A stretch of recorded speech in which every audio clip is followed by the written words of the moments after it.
Unknown Battlegrounds gets a first-person mode. Atari's coming out with a new console, and some D23 updates.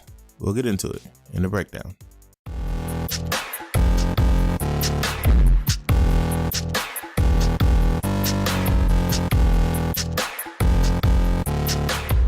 What's going on, people? It's your boy DaRealMastalin coming at you with your daily dose. And as always, before we get started, need y'all to hit me with those 3 things. First one, scope in, blast that like button one time. Subscribe here for more, hit that notification bell so you get notified every single time I drop a video. Now let's break it down.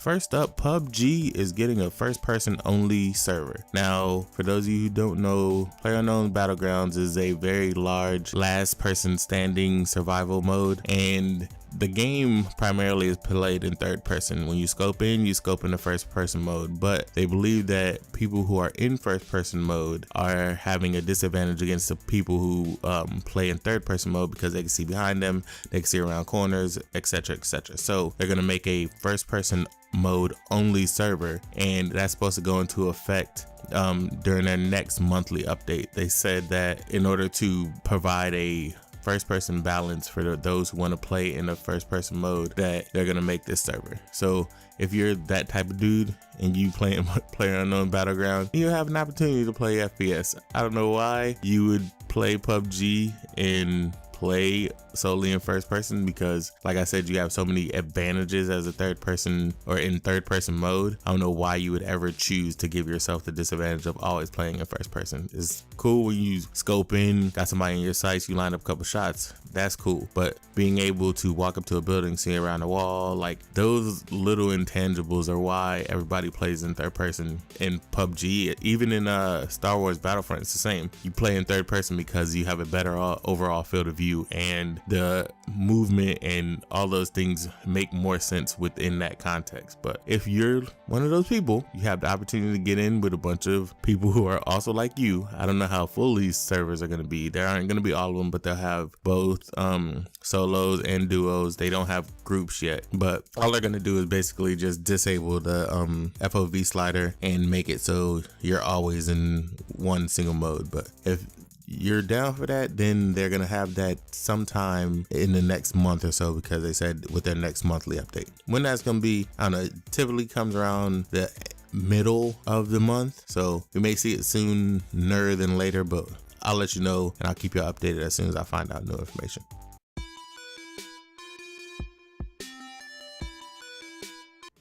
Next up, Atari is making a new console.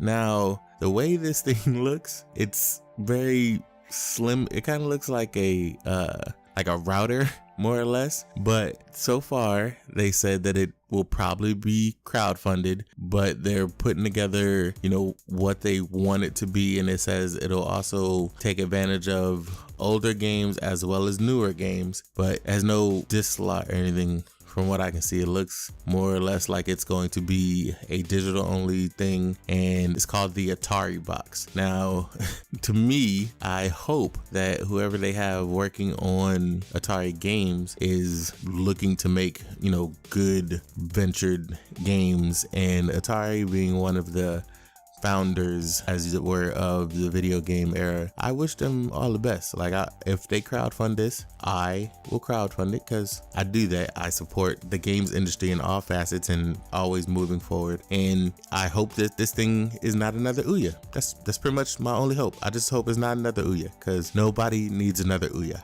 Just saying, let's all hope that it's not another Ouya.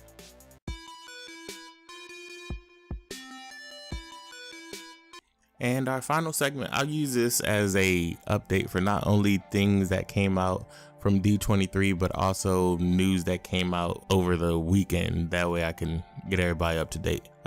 First up, we got new story details on PS4 Spiderman, and it wasn't like a great amount of info, but they said it would be a new universe and a new story based in the Ultimate Spider-Man comic series. Around that time, Peter's supposed to be 23, so he's not a kid. He'll know how to use his powers, and they said they have refined the gameplay more since the E3 reveal, so they've improved web swing to make it faster, and They said the combat has evolved, but they haven't said exactly what has evolved with it. They did show like a little behind the scenes thing at D23 of them developing it and how things have progressed from where it was to where it is now.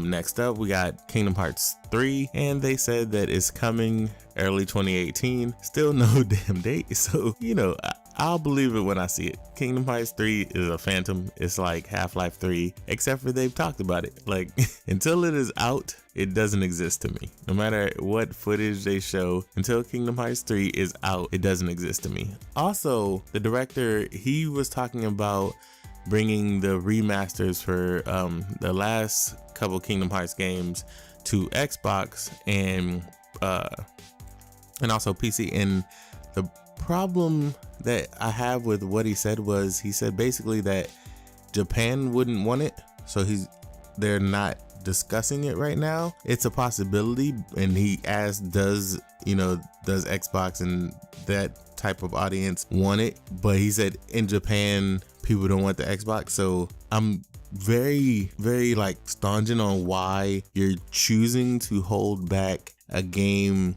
based on a single region, which at this point in time is like number 6 on the scale of people that spend money on video games. Japan is not the top of the food chain like it used to be. And even in these games, like if you bring them to the West for Europe and the UK and Australia, and for those type of places, even then you have a bigger audience. The fact that you are letting, I don't want to say xenophobia, but it seems that way. The fact you're letting that Japanese pride, I guess, I don't have a problem with you being proud, but the fact you're letting that influence your business decisions shows how stuck in time Square Enix and Capcom and those type of places are, because in order to expand, you have to expand your audience. If you keep yourself isolated, you intentionally lose business where you could have got it. Like Capcom started to do that, and then they started to